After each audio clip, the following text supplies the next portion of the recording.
We are now going to enter the fabulous and interesting world of the English defence. Now, this is an opening which I'm very fond of, and I have very fond memories of.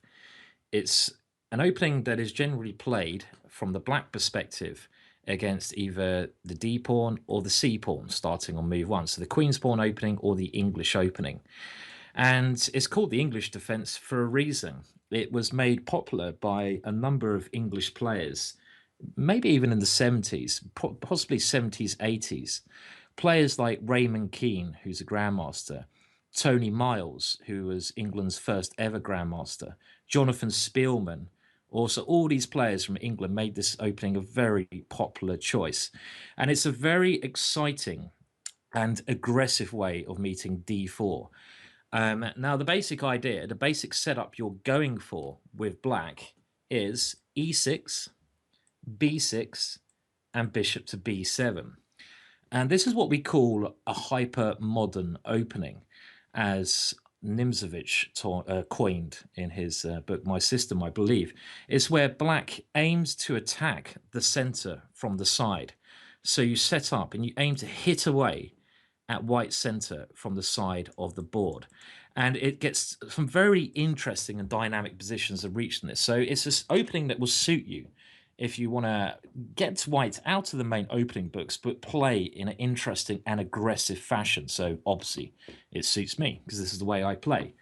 Now, I should also mention before we go on to this that after the moves d4, I'm really Tony Miles was the main person who made this opening popular. And today it is the 23rd of April 2015. And Tony Miles unfortunately passed away, Britain's first ever grandmaster, at a too young an age. And if he was still alive, he would be 60 years old today. Tony Miles, great player. Tony Miles once famously beat Karpov with the black pieces after Karpov played d4. Tony Miles played a6, the cheek of him, and he went on to defeat Karpov with this ridiculous move, a6. He was a legendary player, so I think it's appropriate to mention that here, and I'm glad to be filming his opening on his 60th birthday, what would have been his 60th birthday. So the general idea, after the move d4 and c4, is to continue with either e6 or b6.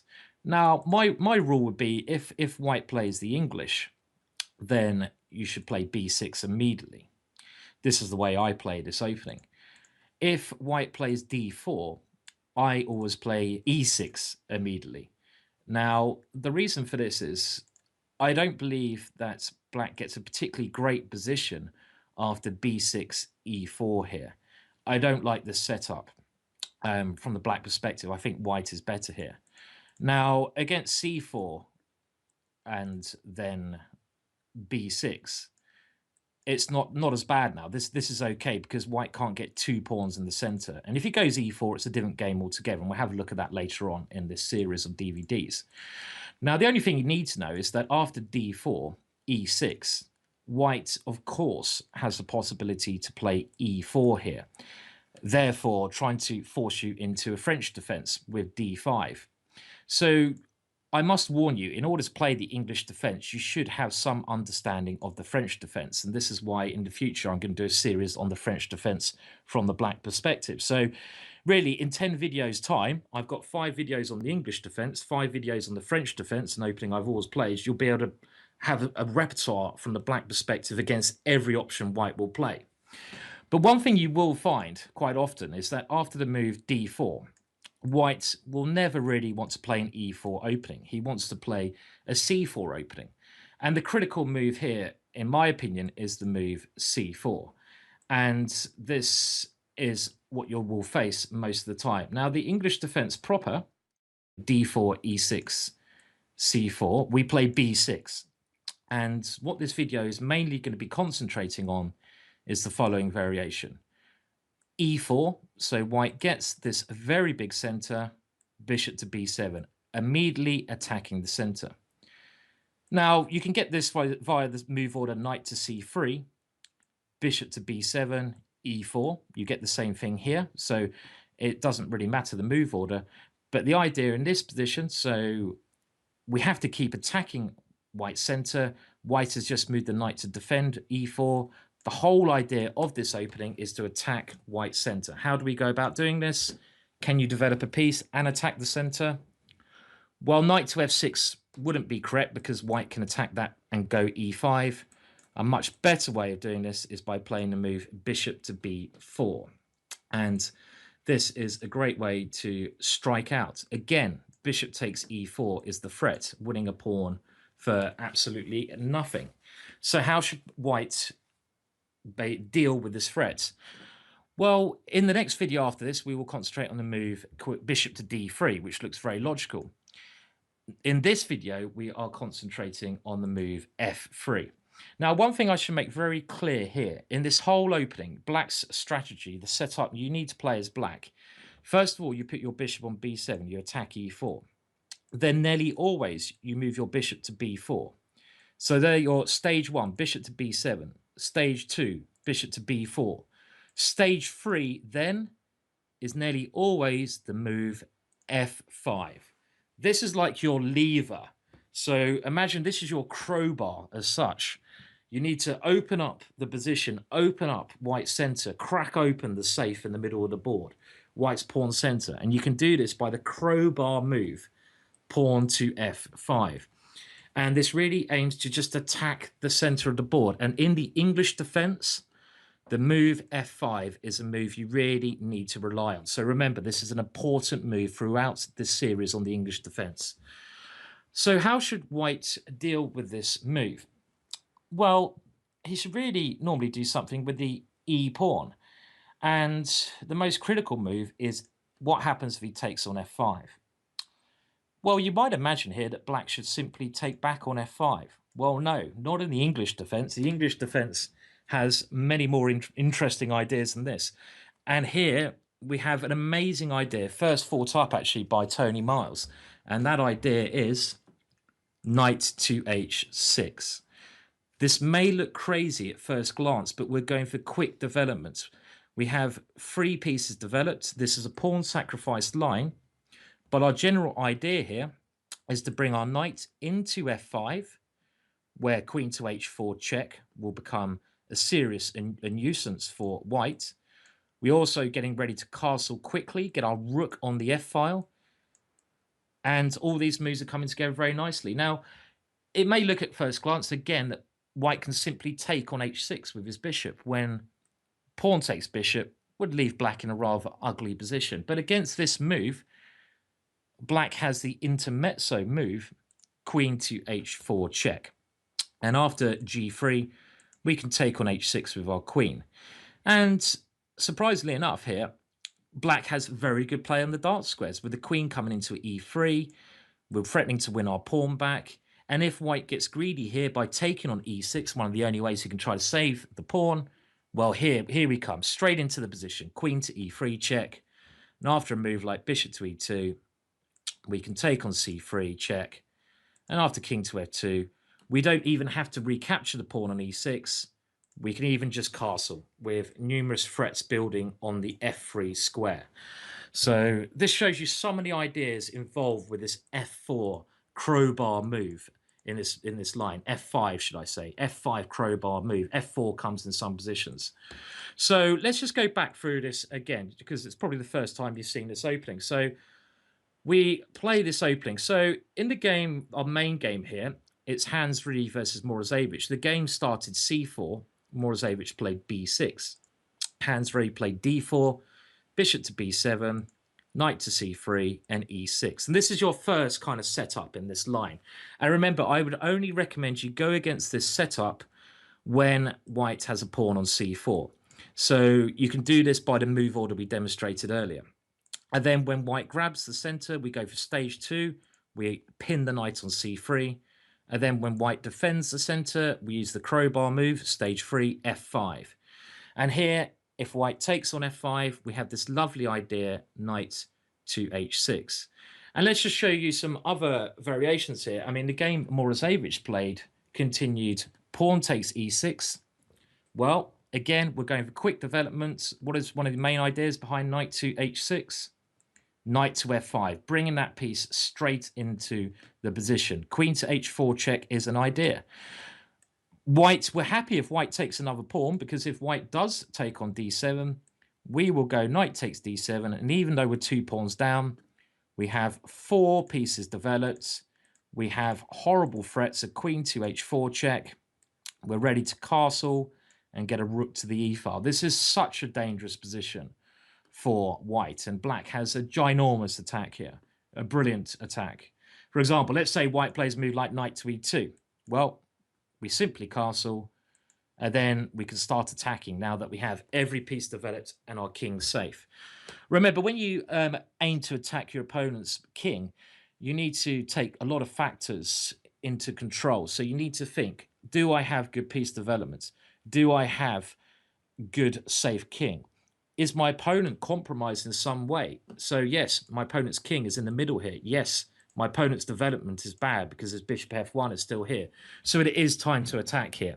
And another useful move in this f3 line is nearly always the move queen to h4 check. And this aims to force white to play g3, and then he has weakened the f3 square. So our queen could just simply come back to a square like e7, and again the rook coming to e8. Beautiful attacking position here. Very good for black. So this is the general idea of this lovely pawn sack line. It's one of my favorite ideas in any opening, actually. This idea of playing the crowbar move f5. White takes on f5, and then going knight to h6. Now remember, this only works, this idea of knight to h6 to f5 in this position, because white has played f3. Therefore, he can't develop his knight easily to f3, and we have this added option of queen to h4 check. So how did Morozevic's game go? Well, white took on e6. We continued with knight to f5. I say we, I meant Morozevich, but hopefully it will be us at some point. And now his opponent, Hans Riet, decided to try and get developed quickly with knight on g to e2, rather than being greedy and taking on d7. And now Morozevich was happy just to continue his development, offering again this pawn on d7 because he would gain tempo by developing castles. One of the main ideas now is going to be queen to h4 check, as we've seen. Queen to b3 was now played. And now it's time to attack and open up lines. Remember, when your opponent's king is in the middle of the board, you need to open up lines, you need to attack and keep the initiative. So Morozevich now played the move c5, another great move in this position, defending the bishop and chipping away at white's center. Try to think, if you're white in this position, what move could you play as white? It's really such a hard position to play with the white pieces, and so easy for black to play. White has to proceed with great care. In the game, Hans Riet took on d7. Again, we've seen this idea before. Morozevich simply took back with a knight. Yes, black is 2 pawns down, but look at black's development. Every piece has a smile on its face. It's a sunny day for every black piece. It's a sunny day for the black king. We have rooks coming into the middle of the board, queens coming over check, things happening on d4. And the game finished, pawn to d5. And now look at this knight, knight to e5. That knight comes racing into the position. Lovely dominating black knights there. Knight to f4 was played from white, but now queen to h4 check was played. King to d1. The other idea in these positions is white will struggle to play g3, because we have our knight on f5, we can often go knight takes g3 and the rook is going to be taken next move. That's why white had to play king to d1. And now look at the magic of these black knights. Knight to d4. White queen only has 1 square to move to, and now crash. It's time to crash through.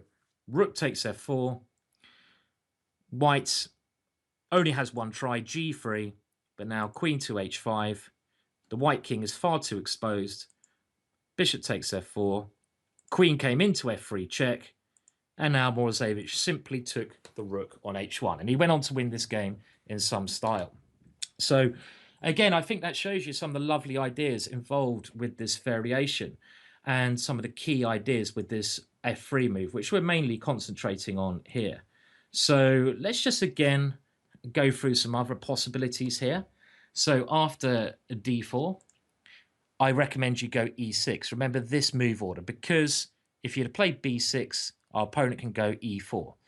And I only want to play b6 when white goes c4. So that's a rule. In this system, in the English defense, you go b6 when white plays c4. So this is rule. b6 when white plays c4. Remember that rule and you'll get the positions we're going to discuss here. For example, after a move like c4, b6, and now knight to c3 was the last line we looked at. What if white plays e4 immediately? Does it make any difference? Well, not really. Stage one, get our bishop to b7, attacking the center from afar. And then, well, we know what happens if knight to c3. If the knight goes to c3, our bishop comes to b4. Can white avoid this in any other ways? Well, another video in this series will look at the move bishop to d3. And we also will look at the move d5 in another video, trying to block the center immediately. If f3 straight away, does this make any difference? No. What plan do we do against f3? Remember the crowbar move. I mean, we could go bishop to b4 check here straight away, trying to get back into the positions we know. But remember the crowbar move? What's the crowbar move in these positions? We can actually do that crowbar move now. f5, like a crowbar, trying to open up white center, this hyper-modern idea of attacking the center from afar. And now, what happens when white takes on f5? What's our main idea here? Yes, knight to h6. Hopefully you remember that idea. Point being, if white takes on h6, we have queen to h4 check, gaining the dark squares. And if white takes on e6, our knight comes into f5 with this big initiative. Another game which ended very briefly here was between two very strong players. I believe they're both FIDE masters, 2300 ELO rating. And this game ended in 12 moves. Again, showing you how dangerous its opening can be for white. And that game continued bishop to d3, allowing queen to h4 check, king to f1. And here, well, you could go knight to g3 check, but the idea that white had was that if you play this, white was willing to sacrifice exchange and go queen to e2, when white gains a slight attack himself here. So we're the person, black is the person that's attacking. I don't want to give our opponent any fun. Why should we allow white to have any fun? We're the one who should be having all the fun. So let's not allow white to gain the initiative like this. And actually in the game, black played knight takes d4 instead. And the knight is very well placed in the central square. We are ready to bring our other knight to c6 and to castle queenside even. That game now continued bishop to e4, a big mistake. Can you see what black's best plan is? Well, bishop takes e4 is correct first. And after queen takes d4, what should black play here? Pause the video if you want to think about black's best move in this particular position. Black has one move that gains him a winning advantage here. Can you find that move? Bishop to c5. Beautiful idea. If queen takes bishop, queen to f2 is mate. And white threw in a check on d7. We've seen this before. We can take on d7, but black even just moved his king to f7 here, keeping the threat against the queen. And after queen to d2, another question here for you guys watching this video. Black to play and force checkmate in 2 moves. How does he do that? I'm not even going to show you the move. Pause the video if you want to find the move. Only one more line we really need to look at in this video, and that is the following variation. That is with d4, e6, c4. Remember the rule, when white plays c4, only then do we play b6. And now, let's say he goes e4, stage 1 done, the hyper-modern attacking of the e4 square. Knight to c3. Stage 2, we attack the center with bishop to b4. And then what's the next stage? What's the crowbar move? f5, of course. Very nice move. So what happens if white tries to push on with pawn to e5? How should we deal with this move? Well, now, in my opinion, the best way of dealing with this move now is to try to get castled queenside as quickly as possible. So we have to move the knight on at b8, the queen on d8, and then we want to castle queenside, and then we want to attack white's pawn center by the move d6. So, for example, knight to c6 here. And white can try and move like f4, trying to consolidate the center. But a very, very ambitious move from black now. Queen to h4 check. The point of this, as we've seen before, is try to force white to play the move g3 when our bishop on b7 becomes an extremely dangerous piece. White really has to play g3 here, and now our queen comes back to e7. So see how this clever check move, rather than going queen e7 first, has gained some kind of edge for black in this position, because now we're threatening knight takes d4. And after a plan like bishop to g2, we can castle queenside and go d6 next with a very nice position. For example, knight to f3, d6. We're ready to break with d takes e5, opening up the rook, pressurizing d4. You'll notice that in all these lines we've mentioned in this video, that black's idea is this hyper-modern idea. And black's idea in all these videos is to attack white's pawn formation of e4, c4, and d4 from the side with this fianchetto bishop on b7. So this is the idea. Remember this idea, and you need to lever with f5 in a lot of positions. Now, why do I only suggest you go b6 against c4? The reason is because I think it's important for us to have this bishop b4 check. And if you played sort of b6 in this position against the move e4, it doesn't make any sense for us to go bishop b4 check. For example, something like bishop to d3, bishop to b7, and now knight to f3. Well, we don't have the bishop b4 check because white can play c3 and kick our bishop away. If white's pawn was already on c4, he doesn't have the possibility of going c3 anymore. So the check is a very good possibility for us. So that's why the rule is, from black's perspective, we wait until c4 to go b6. But then I think the idea shown in this video will give you a nice basis for what the English defence is. And we should honour this in the great memory of Tony Miles. And it's a very aggressive opening. In the next video, I will show you another strategy that white can adopt, but again, black gets great play. So hopefully you're brave enough to give this English defence a go. And good luck if you do. I praise your braviness. Braviness? Not sure that's a word, but your courage. That's a better word. There we go. Anyway, hope you enjoyed the video. If you're interested in this opening, stay tuned to the next, I believe, 4 videos in this series.